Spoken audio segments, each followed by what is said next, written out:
Today, our city mourns a profound loss. We are deeply saddened to announce the tragic passing of Cynthia Campana, a beloved member of our Lancaster community and a shining light in our city's community development department. Cynthia's life was a testament to dedication, compassion, and the relentless pursuit of making a difference. Her work on projects like the Housing Element Update and the Environmental Justice Element reflected her deep commitment to creating a better future for all, especially for those in disadvantaged communities. But Cynthia was more than her achievements. She was a mother, a daughter, a friend, and a guiding star for many. Her warm smile, kind heart, and indomitable spirit touched every life she encountered. She balanced her professional aspirations with the tender care of her two young children, embodying the strength and resilience of womanhood. In her, we saw the embodiment of true public service and the power of positive impact. Cynthia's untimely passing leaves an irreplaceable void in our hearts and in our community. To Cynthia's family, we offer our deepest condolences, love, and support. You are not alone in this time of sorrow. To our citizens who knew and admired Cynthia, let us come together to honor her memory by continuing her work and upholding the values she lived by. Cynthia, your legacy will forever inspire and guide us. You may have left this world, but your light will continue to shine in Lancaster and in the hearts of everyone who knew you.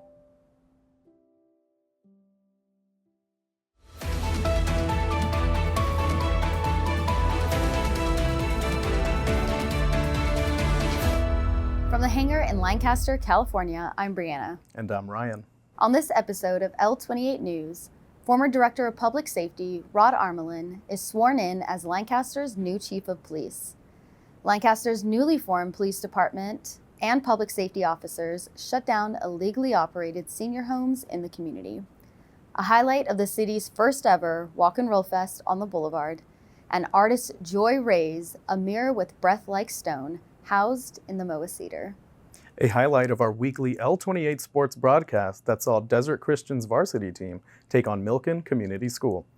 An in-studio interview with Olympic medalist and softball icon Rachel Garcia, followed by a stop by Pharmacy Boardshop, the perfect location for all your skateboarding needs, and the opening ceremony of the Museum of Art and History's latest exhibit, Framework. The City of Lancaster appointed its former Director of Public Safety, Roderick Armelin, as Lancaster's first Chief of Police in a historic pinning ceremony, which marked a new beginning for the city, as it also unveiled the first police department, supplementing its effort to further grow, develop, and strengthen their existing public safety measures. Armelin started his journey to keeping the public safe in the United States Air Force, and later joined the LA County Sheriff's Department, where he graduated at the top of his class, earning the Honor Recruit Award. Armelin would go on to serve 34 years in the LASD, most notably being the City of Sierra Madre's Chief of Police. Armelin, taking on the responsibility of Lancaster's Chief of Police, serves as a further testament to the city's progression and growth as he seeks to implement a hybrid policing model within the community. Start and lead Lancaster's first police department. Our city is blessed to have such courageous leaders who not only always put public safety first, but they're not afraid to go outside the box and do something different. I feel like we are on the verge of creating something that will be recognized, not just in the city, not just in the state, but quite possibly in this nation. Not only will this model benefit the citizens of Lancaster by creating a more open dialogue with law enforcement, it will also aim to alleviate the pressure on the Sheriff's Department, allowing them to utilize their resources on more pressing crimes that occur throughout the city. Armelin also seeks to bolster the police department by hiring and training officers who will help keep the city safe. He also supports the city's clean energy initiative by adopting a fleet of hydrogen fuel cell electric vehicles, which will carry the vehicles throughout the city without producing carbon emissions.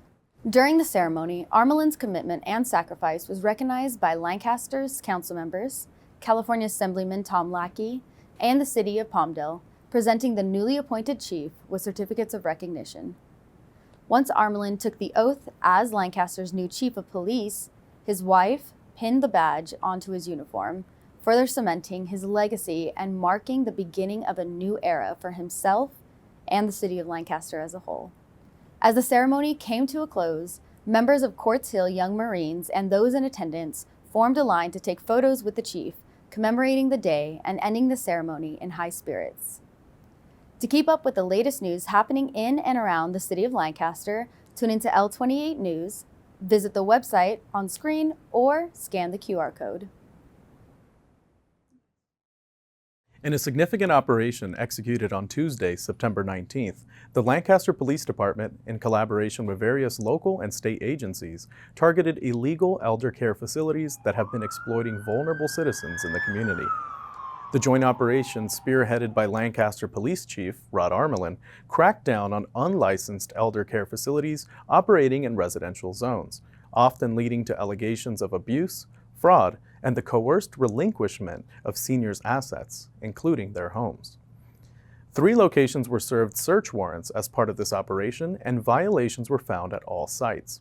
The illegal facilities had been operating in residential zones without the necessary licenses, permits, or infrastructure to ensure the well-being of their elderly residents.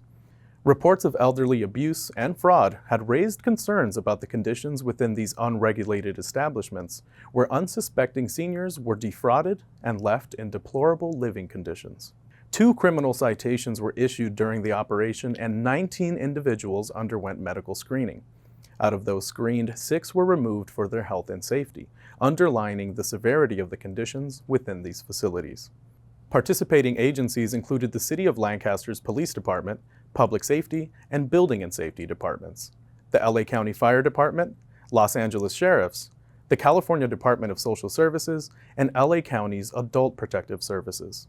Lancaster's hybrid police model, working in collaboration with the LA County Sheriffs, played a pivotal role in uncovering these illicit activities. Chief Rod Armelin, whose distinguished career began with the LASD, emphasized the city's commitment to ensuring the safety of its residents. Let's hear what he had to say. Yes, so our operation today was search warrants served at 3 locations, and it was regarding allegations of abuse, neglect, dangerous living conditions, and possibly having licensed healthcare facilities sending patients to unlicensed elderly care facilities. So today we had LA County Adult Protective Services, California Department of Social Services, LA County Fire, and the long-term care ombudsman personnel with us on these search warrants. In fact, we found violations at all 3 locations, and we ended up removing patients from some of those facilities for their welfare, their care, and well-being, and because of safety concerns.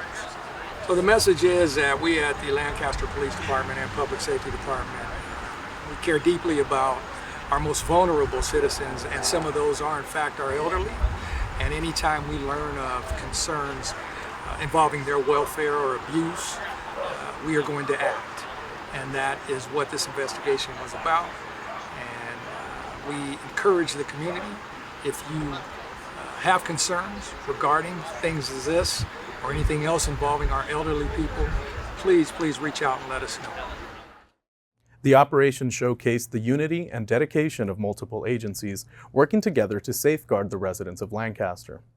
Residents with any relevant information related to these illegal elder care facilities are urged to contact the City of Lancaster's Public Safety Department immediately.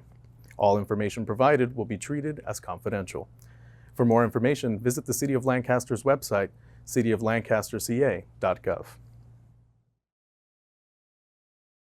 Brianna, I think this is exactly what City Council envisioned when they voted to create Lancaster's very own police department, joining forces with LASD and other agencies to crack down on operations just like this. Yeah, and it's beautiful to see the collaboration that's happening overall.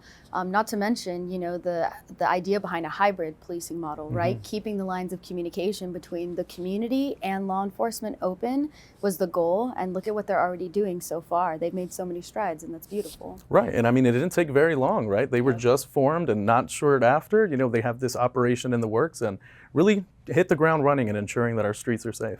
I think it goes to show our city's leadership, right, and the prioritization of these tasks and the different departments working together. Don't go anywhere. When we return from the break, we'll be covering the city's first Walk and Roll Fest that invited the community to walk, roll, skate, or bike through the city in a car-free space. Followed by the opening of artist Joy Ray's dynamic exhibit, A Mirror with Breath Like Stone, currently housed in the Moa Cedar. Welcome back to L28. This next segment, we'll be focusing on the Walk and Roll Fest and the Moa Cedar's latest exhibition, A Mirror with Breath Like Stone, an immersive experience that leaves visitors captivated. On Saturday, September 16th, Lancaster residents and visitors celebrated the first ever Walk and Roll Fest, an open streets initiative that brought the community together to enjoy a day of safe, car-free exploration and fun. The event, organized by the City of Lancaster in partnership with LA Metro, aimed to provide a safe and enjoyable environment for people to walk, bike, skate, and simply take in the scenic beauty of their community without the intrusion of traffic. Streets typically bustling with cars were closed to traffic, allowing attendees to reimagine the city's landscape. The Walk and Roll Fest offered an impressive array of activities and entertainment, making it the perfect way to discover Lancaster's hidden gems. From music to local vendors, entertainment to food, and family fun, there was something for everyone. Local businesses set up shop, offering a diverse range of products and cuisines for festival goers to enjoy. Attendees participated in friendly activities that included relay races, a 50-meter dash, basketball shootout, field goal challenge, soccer kick challenge, mini golf, and chess tournaments, among many others.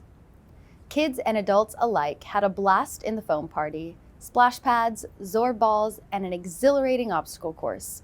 Those interested in culture and history enjoyed museum tours, live art demonstrations, and engaging activities that brought the city's heritage to life, which included the collaborative painting of a community mural.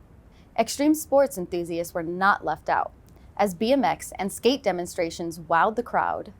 An obstacle course, Euro bungee, and a rock climbing wall added to the adrenaline rush of the festivities. As the sun set on the first ever Walk and Roll Fest, it left a trail of laughter, fun, and community spirit, while fostering a sense of community, promoting healthy lifestyles, and supporting local businesses.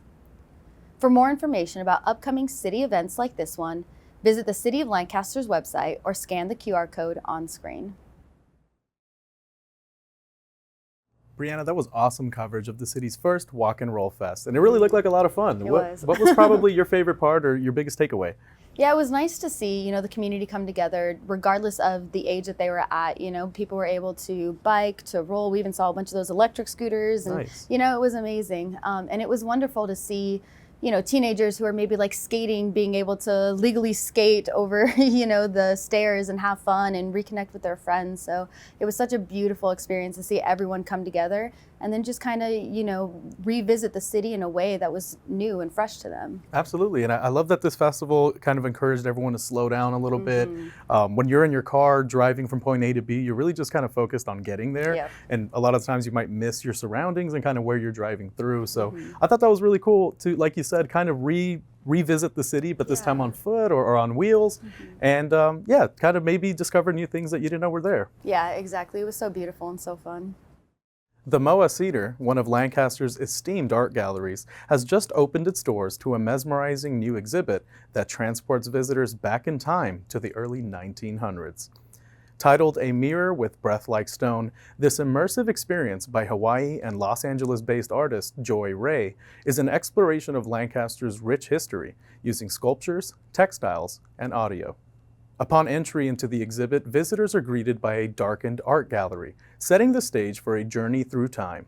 Old newspaper clippings, cleverly infused with a modern twist, are hung in every conceivable direction, providing a sense of disarray and intrigue.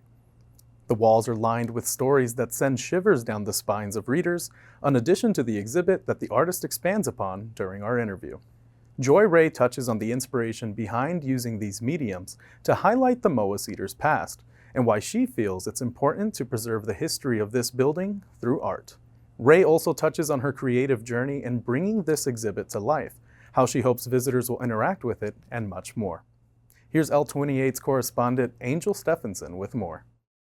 Well, I think the history of this building, so this building, Moa Cedar, is one of two historically significant buildings in this downtown Lancaster area. It was built 100 years ago, and it served as this kind of focal point for the community of Lancaster. It's been a jail, it's been a courthouse, it's been a library, municipal offices, and there's so much, I think, civic history that's gone on in this building. When I first came to look at the space, I felt almost like the building was talking to me, saying, I want to be included. Don't forget that I'm here. And so you can see that a lot of times in exhibitions, these windows are covered up, but I wanted the building, like the bones of the architecture, to be exposed and to be visible to us. And it's really been, putting this exhibition together has been an act of looking deeper into the history of Lancaster and trying to see, you know, what I could learn about it. And a lot of times coming up against mysteries, like nobody knows how Lancaster got its name. So you're using textiles, you're using sculptures, you're using audio. How are you hoping that all of that plays into the message that you're trying to convey for viewers? Well, I wanted it to be something more than artworks on a wall. I wanted it to be something that you can feel in your own human space, and that it's maybe sometimes it's bigger than you, sometimes it's smaller than you. It's out in the space that we walk around in, and you really have to almost confront it with your body. And the audio helps you do that too. Kind of, my goal is that it lifts us out of our daily considerations and gives us something new to experience. So we mentioned you have a bunch of different mediums that you work with, sculptures, textiles, and audio. Were there any challenges or opportunities that you faced when working with these? Well, I think one of the things that I love to do is work with text.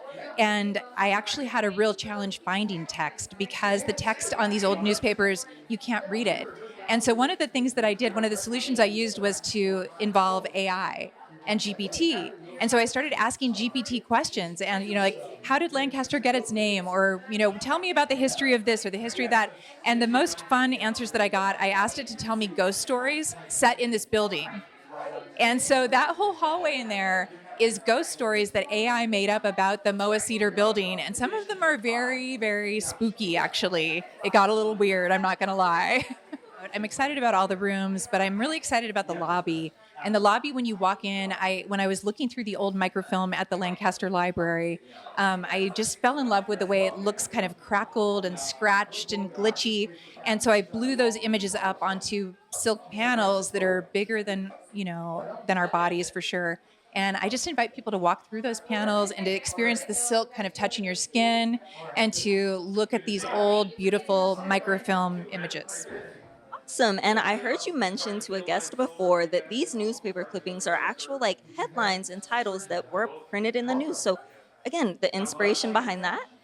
Yeah, I fell in love with these headlines. They're very quirky. Like whoever was writing them had a very unique sense of humor and flair for the dramatic. And I think about, you know, today we think about clickbait on, you know, social media, and it's kind of like the 1920 version of clickbait. Like these headlines are very interesting. A lot of them are to do with crime and punishment or death or injury, car accidents, weather events. And so they just really caught my imagination, and they bring a different era to life in a way that feels exciting to me. And I'm glad you mentioned catching your imagination, because there's one in there that's a plucky woman kills bobcat with a 6-shooter. So for community members who are curious, is there a bobcat or maybe a 6-shooter on display here? I did happen to find a bobcat in the Western Hotel Museum, and the museum staff was kind enough to bring it over to this exhibition so that it could also participate in the show. So it's an old taxidermied bobcat, and it's hidden in a secret place, so see if you can find it. So for community members who want to stay up to date with all things Joy Ray, where can they find that information? Yeah, well, I'm on Instagram at JoyRayArt, and then my website is joyraystudio.com.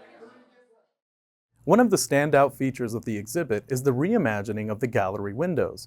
Joy Ray has ingeniously replaced traditional window panes with negative versions of historic photographs.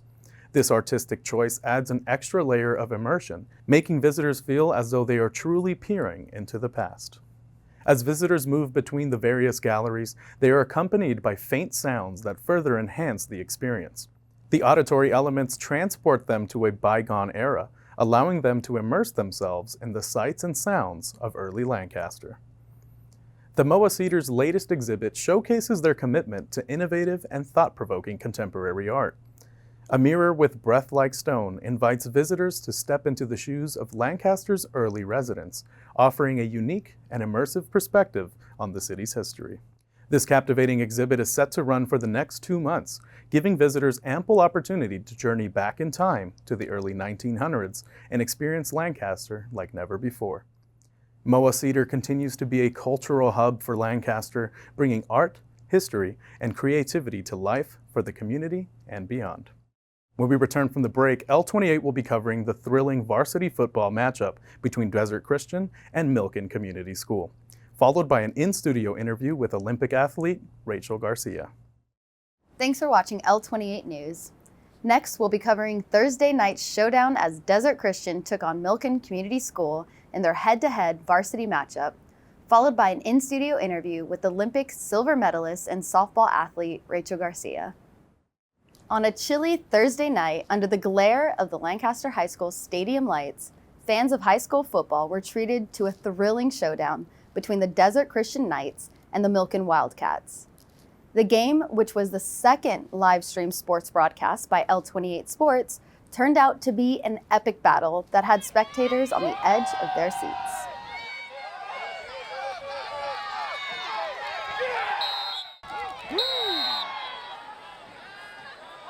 There you go. There you go.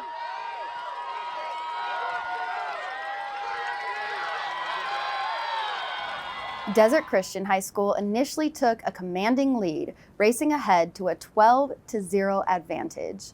However, both teams grappled with the challenging weather conditions as high winds made it difficult to convert kicks.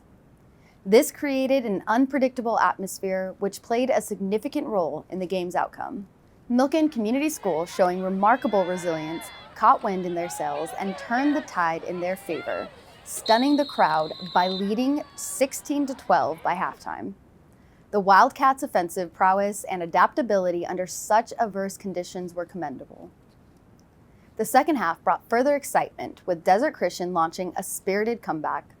They managed to regain a slight lead, edging ahead 18-16 in the third quarter. As the game progressed, Desert Christian added to the pressure, successfully scoring a field goal attempt, extending their lead to 21-16. Desert Christian fans were hopeful, believing their team was on the cusp of victory. However, Milken had other plans. They rallied, demonstrating their determination and fortitude. In a remarkable turn of events, Milken rattled off over 20 unanswered points, ultimately scoring a victory with a final score of 45-27. The game's outcome left Desert Christian with a 1-3 record on the season, while Milken boasted a respectable 2-3 record, showcasing their ability to bounce back and seize victory when the odds seemed stacked against them. Local sportscaster Ronnie Wald, behind the microphone, provided passionate commentary that added to the excitement of the evening, giving fans a dynamic and immersive experience. As the chilly night came to a close, the cheers from the Milken Wildcats and the disappointed but proud supporters of the Desert Christian Knights echoed throughout the stadium. The game served as a reminder of the unpredictability and excitement that high school football brings to the community, and it undoubtedly left both teams with valuable lessons and unforgettable memories. If you'd like to catch the next L28 sports stream, subscribe to our YouTube channel or tune in to Channel 28 on Spectrum. Earlier this summer, the city of Lancaster invited softball enthusiasts and supporters from across Southern California to the Lancaster Municipal Stadium for the USA Softball SoCal Championship. During the event, L28 had the chance to catch up with professional softball athlete and local AV native Rachel Garcia, who has won multiple awards, including the USA Softball Collegiate Player of the Year, both in 2018 and 2019, the Honda Cup as the nation's top female athlete in 2019 and 2021, and she even represented Team USA for the 2020 Summer Olympics, bringing home a silver medal. In this in-studio interview, Rachel opens up about how it feels to be back home in the Antelope Valley, how the community helped to cultivate her into the athlete that she is today, as well as providing advice to those young, promising athletes that'd like to follow in her footsteps. Let's switch over to our correspondent, Brianna Herrera, with more.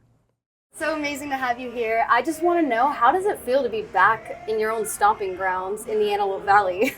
Yeah, I mean, anytime I have the opportunity to come back to the Antelope Valley, like I'm 100% going to be here. It's just where I was born and raised, and I love coming home because it's obviously where I'm from. So Yeah. just to be here is an amazing feeling. I bet you don't miss the desert heat, though.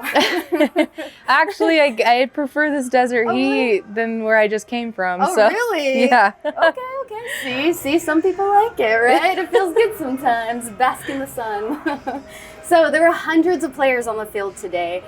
Why is a tournament like this important for the next generation of softball players? Yeah, I think just with the way this tournament is well put together, I think just the inspiration that it gives for the next generation to continue to keep playing, because I want to see this sport continue to grow like it has been since I've been playing. So just to see how, like, from where I was to like now, I don't think I've seen this many people in an area. Nice. So it was awesome to see the growth that this sport has provided. Can you give us some insights about the transition from being a player then to being a coach? What did that look like?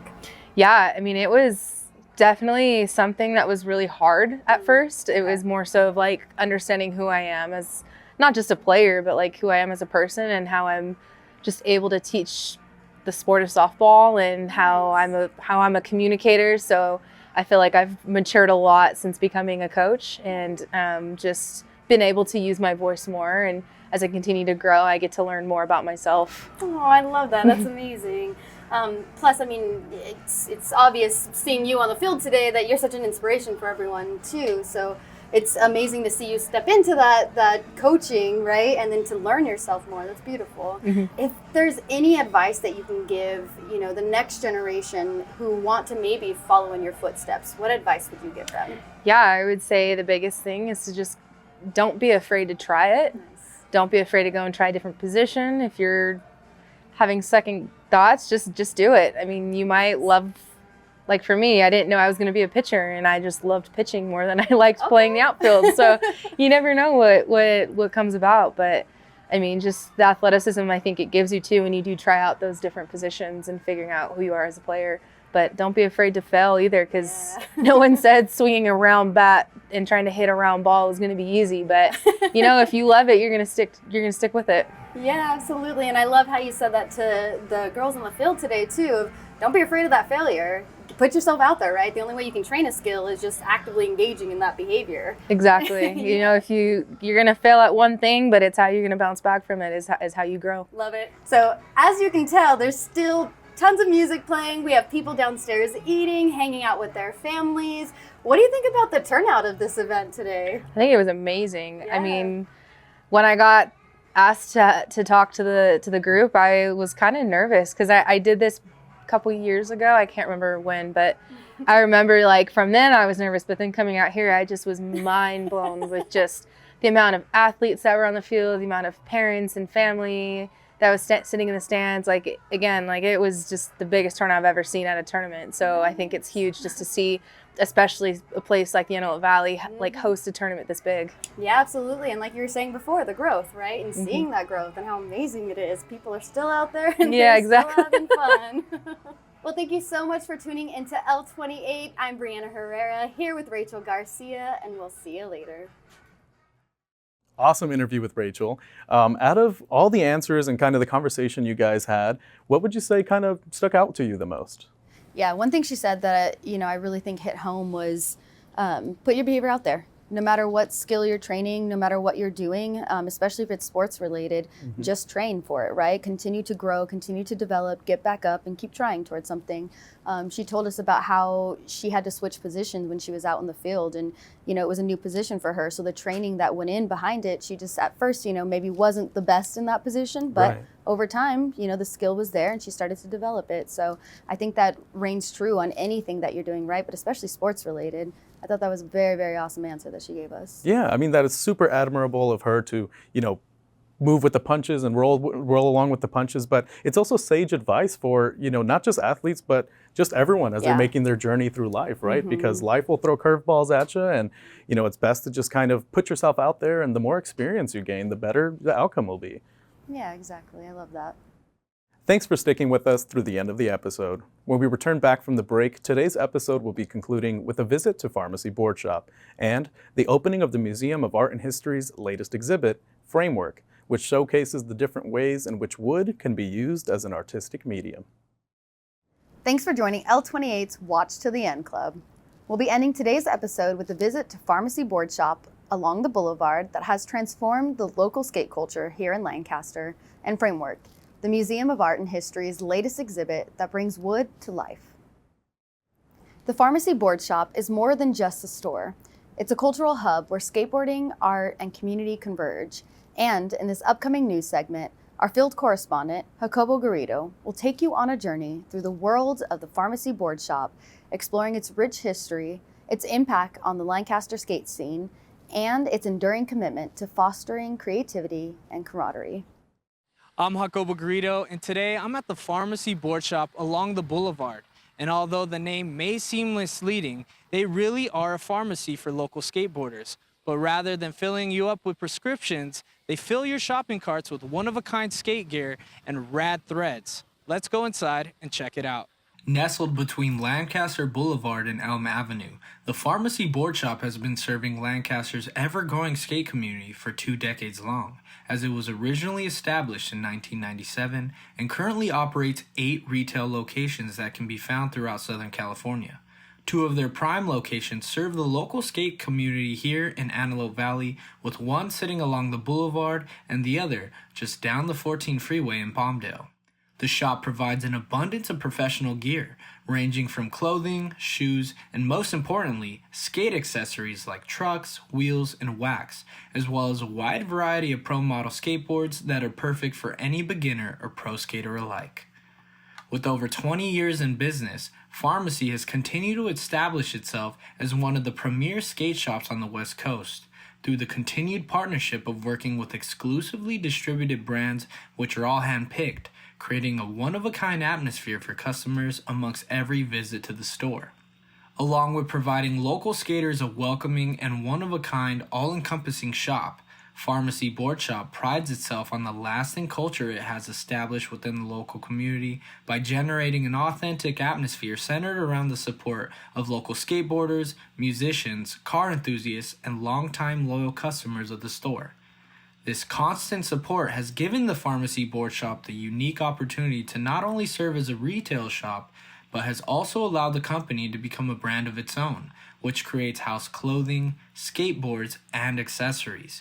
You can find the Pharmacy brand in all their retail locations, as well as online on their website at pharmacyboardshop.com. Upon my visit, I had the chance to interview store manager Kenneth, who gave us a better insight on the impact the Pharmacy Boardshop has had on the local community and speaks on what skating really means to him. I'm Kenneth. I'm a manager here at Pharmacy Boardshop.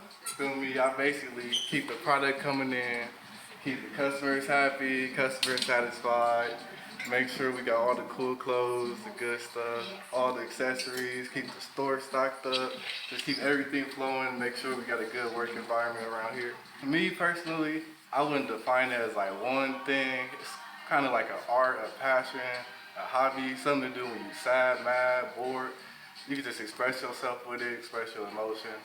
So like, it could be a lot of things, just whatever you see it as, but it's definitely therapeutic. So if you or someone you know is interested in learning more or even visiting the Pharmacy Boardshop, you can stop by their store along the boulevard Monday through Fridays 11 a.m. to 8 p.m., Saturdays 10 a.m. to 8 p.m., and Sundays 11 a.m. to 6 p.m. So the next time you're in Lancaster along the boulevard, make sure to stop by the Pharmacy Boardshop, as they have everything for some style and stoke, as well as a prescription for awesomeness. This has been Jacobo Garrido reporting for L28 News. Lancaster's Museum of Art and History has welcomed yet another dynamic exhibit to their galleries, with Framework, a collection of pieces that showcase 7 talented artists' abilities to breathe life into the wooden medium through various artistic approaches. The gallery on the first floor of the MOA has been transformed into a wooden wonderland, featuring an impressive collection of wooden sculptures that vary in size, shape, and color. Visitors are greeted by an array of textures and forms that challenge conventional perception, and each sculpture in the exhibit tells a unique story, offering a profound connection between the artist's vision and the natural beauty of the material they work with. As guests travel up to the second level of the gallery, they're met with Susan Feldman's Mock, My Own City, an explosion of mediums that bring her imaginative world to life. During the interview with L28's Angel Stephenson, Feldman also talks about her inspiration to use a wide variety of artistic mediums to bring Mock to life, along with the journey and process behind creating the installation. Feldman also talks about the use of wordplay in her exhibit and where viewers can stay up to date with her latest works. In my regular practice, I use all these materials for my artwork. And so at the time, I made Mock about 3 years ago. And I made one building first. And I had so much fun making this little house that I thought, oh, I want to make another one. And so I made another one. And then I decided, well, really, I just want to make a whole city. Why just make 2 houses? So I started thinking to myself, what buildings would I want to have in my own city if I were to make a city? And, you know, I'm mid-60s and I felt like, you know, I can do this. Why not? It's time, you know. And so that's what I started. And little by little, I started adding more and more to my list of buildings I wanted. And I came up with 50. And Mock, the name, it was perfect, My Own City, Mock. And I only put buildings in that I would want to have if I were creating my own city. So that's why you'll find a breakfast joint that's open 24 hours, a meditation center, a wellness pavilion. There's no hospitals because we don't get sick. There's no banks, we don't use money. There's no police because we're all chill and we all get along. And yeah, it's just a place for everybody to be and express themselves and have fun, mostly. Just really have a good time. And I had a good time when I was making it. So I just hope that shows, you know, in the viewing of it. It definitely does show. I can't say that walking around the exhibit and seeing, you've got things named like the skyscraper, where there's literal like paint scrapers on there. You've got the hot springs, which are literal like springs spray painted to look like they're hot. Why the wordplay? That's how my brain works anyway. Even the fact that it's called Mock. You know, when I was thinking one day, I was driving thinking, what am I going to call this city? Because I kept telling people, I'm building a city, I'm building a city. And then I thought, well, what am I going to call it? And then when I thought, oh, it's my own city. Oh my God, Mock. That's it. So I get off on a lot of what I would call visual puns. And it seems to be everywhere I look. I can make that happen in my head. So it's kind of a no-brainer. So Susan, for our L28 viewers who want to see more of your work and want to stay up to date with your latest news, where can they find that information? I would say Instagram. Follow me on Instagram, Susan Feldman Art. And yeah, and you know, keep following. Hopefully more fun stuff is going to come. Thank you. Well, thank you, Susan, for your time. I really appreciate it. And now we'll smile, wave, and throw it back to our studio. But Mock is just one of many unique pieces featured in Framework. Dan Nuge Nguyen's 3D art can also be seen on the second floor of the MOA, complete with pops of color and gradients that catch the eye, and patterns that draw the viewer in. Douglas Tosick Ryder's Your Myth Here also takes a unique approach. His life-sized sculptures appear to be wooden upon first glance, but once viewed from a different perspective, guests are met with an innovative approach to sculpting. Ryder uses artificial intelligence to combine ancient myth and mass media, resulting in a modern approach to tales of old. Viewers interested in experiencing Framework are encouraged to visit the Boulevard's Museum of Art and History during their hours of operation, which can be found by scanning the QR code on your screen. Well, thank you for tuning into the City of Lancaster's news. I'm Brianna. And I'm Ryan, and this has been L28 News.